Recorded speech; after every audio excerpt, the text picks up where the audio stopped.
2 December 2024 the road show की राष्ट्रीय खबरों में आपका स्वागत है। अजमेर शरीफ दरगाह में शिव मंदिर का दावा करने वाले हिंदू सेना के राष्ट्रीय अध्यक्ष विष्णु गुप्ता को जान से मारने की धमकी मिली है। धमकी देने वाला कॉलर खुद को कनाडा में होने का उसने दावा किया है।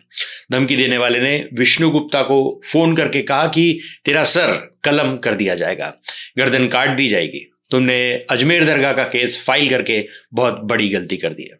हिंदू सेना के राष्ट्रीय अध्यक्ष विष्णु गुप्ता ने मामले की शिकायत दिल्ली के 12 खंबा पुलिस थाने में दर्ज कराई है। इस मामले में विष्णु गुप्ता ने कहा कि हम ऐसी धमकियों से डरने वाले नहीं हैं, हम कानून के तहत काम कर रहे हैं और कोर्ट जाना हमारा अधिकार है। हम कोर्ट के माध्यम से अपने मंदिरों को वापस लेकर रहेंगे और अजमेर दरगाह संकट मोचन महादेव मंदिर था और रहेगा। दिल्ली के पूर्व मुख्यमंत्री और आम आदमी पार्टी के संयोजक अरविंद केजरीवाल ने बड़ा बयान दिया है। केजरीवाल ने कहा कि दिल्ली चुनाव में आम आदमी पार्टी किसी से भी गठबंधन नहीं करेगी। हालांकि केजरीवाल ने यह कहा कि आप राष्ट्रीय स्तर पर इंडिया गठबंधन का हिस्सा बनी रहेगी। रविवार को प्रेस कॉन्फ्रेंस के दौरान केजरीवाल ने यह बात कही। कहा जा रहा है कि हरियाणा और महाराष्ट्र में इंडिया गठबंधन को मिली हार के बाद केजरीवाल ने यह फैसला किया है। इससे पहले ही आम आदमी पार्टी के कई नेताओं ने हरियाणा चुनाव के बाद ही कहा था कि दिल्ली में कांग्रेस के साथ आम आदमी पार्टी का गठबंधन नहीं होगा। आम आदमी पार्टी कांग्रेस के साथ लोकसभा चुनाव में गठबंधन करके देख चुकी है और उसे गठबंधन का कोई फायदा नहीं मिला। राजस्थान में मुख्यमंत्री भजन लाल की कैबिनेट बैठक में धर्मांतरण विरोधी बिल को मंजूरी दे दी गई है। अब बजट सत्र में सदन के अंदर यह बिल लाया जाएगा। जबरन धर्मांतरण करने वालों पर 10 साल की जेल की सजा होगी। मर्जी से धर्म परिवर्तन करने पर भी 60 दिन पहले कलेक्टर को सूचना देनी होगी कि कानूनी मंत्री जोगाराम पटेल ने कैबिनेट बैठक में लिए गए निर्णय की जानकारी दी। जोगाराम पटेल ने कहा कि इस बिल में संविधान के आर्टिकल 25 के प्रावधानों और आर्टिकल 26 के तहत शक्तियां दी जाने का प्रावधान किया गया है। धर्मांतरण विरोधी बिल के साथ ही भजनलाल सरकार की कैबिनेट बैठक में कई अहम निर्णय के लिए तैयार है। इसमें 7वें वित्त आयोग का गठन और अक्षय ऊर्जा के लिए भी नवीन ऊर्जा की नीति को मंजूरी दी गई है। इस बैठक में राजस्थान सरकार ने कई बड़े फैसले लिए। सीएम भजनलाल शर्मा की अध्यक्षता में हुई बैठक में सरकारी कर्मचारियों के लिए खास खुशखबरी है। बैठक में निर्णय लिया गया कि पंचायती राज्य संस्थाओं और नगर पालिकाओं के कर्मचारियों को भी 7वें राज्य वित्त आयोग का लाभ मिलेगा। भजनलाल सरकार का यह निर्णय सरकारी कर्मचारियों के लिए एक महत्वपूर्ण कदम माना जा रहा है। इससे राज्य की सरकारी कर्मचारियों के वेतन और प्रमोशन संबंधी समस्याओं को हल करने में मदद मिलेगी। संभल मामले पर कांग्रेस नेता मल्लिकार्जुन खड़गे का बयान सामने आया है। उन्होंने इस मुद्दे को लेकर सरकार पर करारा हमला बोला है। खड़गे ने कहा कि ये लोग कह रहे हैं कि पहले मंदिर था और अब मस्जिद है। ये कह रहे हैं कि मस्जिद के नीचे मंदिर है। मोहन भागवत ने 2022 में कहा था कि हर मस्जिद में शिवालय ढूंढने का काम न करें। आप लोग ऐसा बोलते हैं, फिर भी आप यही करते हैं। इस पर खड़गे ने कहा कि 1947 से पहले धार्मिक स्थलों की यथास्थिति रखने के लिए 1991 में कानून बनाया गया, लेकिन उसको भी नहीं माना जा रहा। मुझे लगता है कि मोहन भागवत का बयान सिर्फ दिखावे के लिए है, पीछे से कुछ और करते नजर आ रहे हैं। जाओ लाल किला तोड़ दो, कुतुब मीनार तोड़ दो, ताजमहल को तोड़ दो, जाओ हैदराबाद का चार मीनार भी तोड़ दो, क्योंकि सब मुसलमानों ने बनाया। खड़गे ने कहा कि मैं खुद हिंदू, मेरा नाम मल्लिकार्जुन है, 12 ज्योतिर्लिंगों में से एक मेरा भी नाम है। मैं सेक्युलर हिंदू, आप सेक्युलर हिंदू को नहीं मानते। आंध्र प्रदेश की चंद्रबाबू नायडू सरकार ने बड़ा फैसला लिया है। सरकार ने राज्य के वक्फ बोर्ड को भंग कर दिया है। सरकार ने गो 47 को वापस ले लिया है। राज्य के न्याय एवं अल्पसंख्यक कल्याण मंत्री फारूक ने कहा कि यह निर्णय राज्य उच्च न्यायालय के आदेश अनुसार लिया गया है। मंत्री फारूक ने कहा कि गठबंधन सरकार ने पिछली सरकार के शासनकाल में अल्पसंख्यक कल्याण विभाग द्वारा जारी वक्फ बोर्ड जियो नंबर 47 को वापस लेने का आदेश जारी कर दिया। बताया गया है कि अल्पसंख्यक कल्याण विभाग ने पिछली सरकार के दौरान जारी जियो को रद्द करते हुए जियो नंबर 75 अब जारी किया है। उत्तर प्रदेश सरकार ने प्रदेश में एक नया जिला घोषित करके सबको चौंका दिया है। यह जिला अभी तक प्रयागराज क्षेत्र में आता था, लेकिन अब इसे प्रयागराज से अलग कर एक नया नाम दे दिया गया है। इस जिले का नाम है महाकुंभ मेला।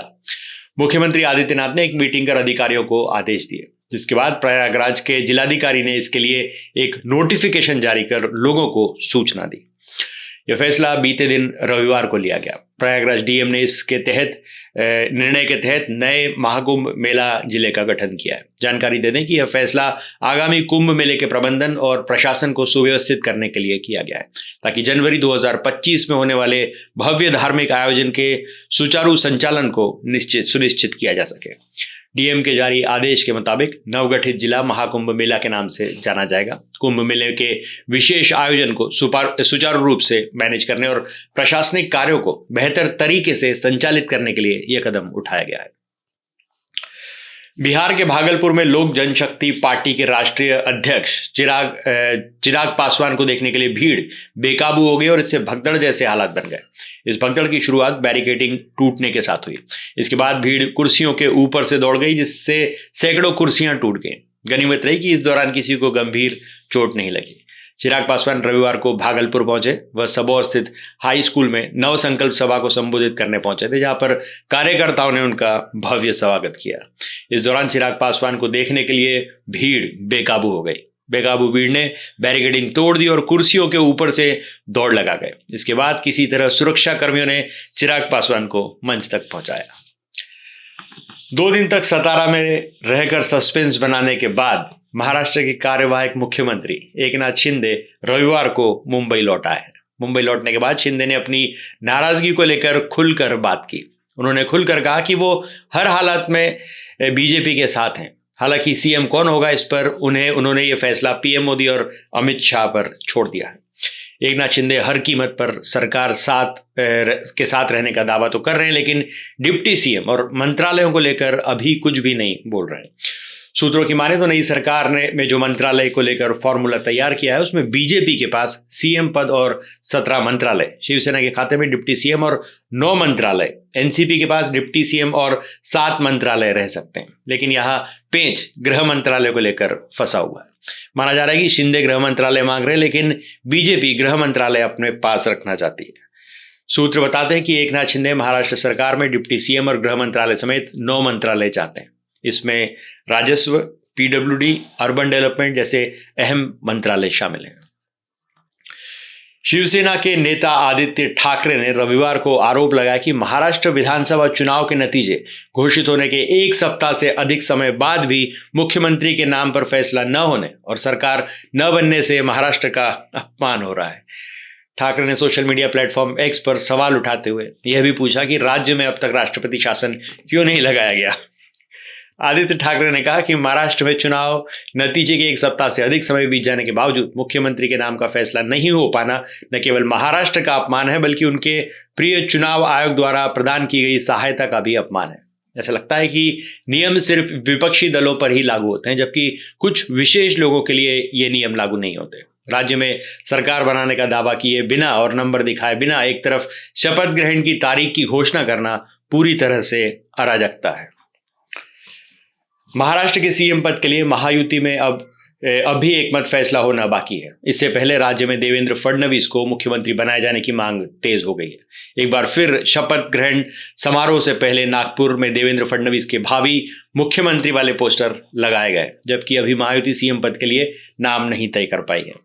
जानकारी दे दें कि 5 दिसंबर को महाराष्ट्र में मुख्यमंत्री व मंत्री पद के लिए शपथ ग्रहण समारोह आयोजित होने का ऐलान किया गया। इस पोस्टर को लगाने वालों में एकनाथ शिंदे गुट की शिवसेना के एक विधायक का नाम सामने आ रहा है। जानकारी दे दें कि नागपुर दक्षिण पश्चिम सीट देवेंद्र फडणवीस की विधानसभा है। जानकारी के मुताबिक यह पोस्टर शिवसेना के विधायक आशीष जायसवाल और बीजेपी के विधायक चैनसुख संचेती ने मिलकर लगाए। हालांकि रिपोर्ट्स में कहा जा रहा है कि देवेंद्र फडणवीस के नाम पर सीएम पद के लिए मुहर लग चुकी है, लेकिन अब तक महायुति ने किसी भी नेता के नाम की घोषणा आधिकारिक तौर पर नहीं की है।